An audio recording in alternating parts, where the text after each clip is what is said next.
I think the idea of the Second Amendment to me has always been one that draws in a lot of confusion. I mean, if you want to take a look at what the amendment actually says, the idea of a well-regulated militia, um, that in itself is very tricky to understand. And then you can attack the Second Amendment in many different angles. The idea of historically how, guns and muskets were different than, the weapons of today and the ideas of things like that. But I want to talk about the idea of, you know, why many people still support the Second Amendment. Um, I guess it was one of those things for me where it was like, I feel like I'm missing out. I really wanted to understand, why the Second Amendment had its place.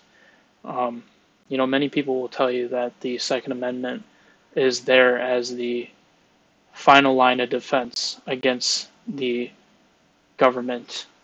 If the U.S. government were to turn tyrannical, it would be the last defense. It's almost as in, it almost serves as a check on the government from the people, so that if the government knows that we are armed individuals, they wouldn't step over the line and such and such. And I always thought in my head that was a very silly idea. The U.S. military in its whole capacity, the strongest military on planet Earth, um, wouldn't do anything against the citizens, or would do almost everything, excuse me, on the idea of citizens. I think every citizen, even if every citizen had a gun and we were all on board against the government, I still don't think the federal military could, um, lose at all. But, I've heard the arguments like the entire U.S. military couldn't beat Korea, couldn't beat Vietnam, Afghanistan, these small little countries with small militias were able to fend off the giant U.S. military. So therefore, we as citizens, we have a chance. And I think that's a lot of faulty logic in there when you think about it. Um, but on the other hand, when you hear the word, the words and the phrase 50,000 gun deaths in America in a year, for some people that's, you know, kind of a necessary, not a necessary, but a natural thing. Some people take extreme offense to it. Some people hate that, fact, that message. And so, other than the tyranny argument, the idea of self protection, but I find that self to be some sort of game theory prisoner's dilemma where, we have to have a gun because other people have guns and this person has a gun, so I have to get a gun.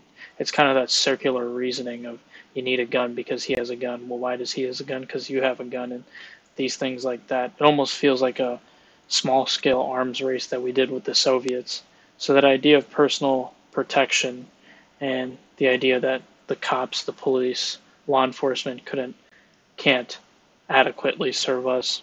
That also, you know, um, rings a little bit of a bell for me in terms of my process, my ability to understand it. But the Second Amendment to me is something that is just quite interesting because no other country as developed as the US kind of deals with this. And, um, when you talk about the recent school shootings in Georgia, Uvalde, Highland Park, and even Parkland a few years ago, you know, it almost just feels like people are making it a very natural process. People are getting comfortable with the idea that anytime one of these shootings happens, it's almost just we need more gun reform on one side and then our thoughts and prayers on the other side. And I truly think that the legacy media doesn't do an accurate depiction of depicting the middle ground. I feel like a lot of people on both sides of the spectrum agree that more background checks can be reached. I think there is a middle ground that a lot of people support, but you have these extremist sides, um, that argue what they argue, and then it becomes difficult. So I feel like guns in general, for me, are just. I feel like sometimes I can't even comment on the idea of gun ownership and hunting or those things because I don't have a gun, I don't own a gun, I don't participate in, hunting culture or just the idea of collecting weapons. You know, I have friends and people I've known where gun culture is a big thing, but it's more of just a collection, maybe for hunting here and there, but it's just really a collection sort of thing.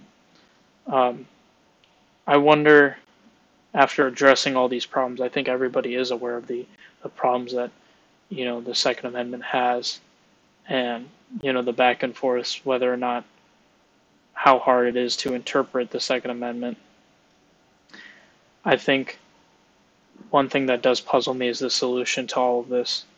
Um, is it maybe the question that I do ask is like, is it a middle ground kind of fallacy that you have to meet in the middle, or is one side adequately correct than the other? That I don't understand. That I wish I knew.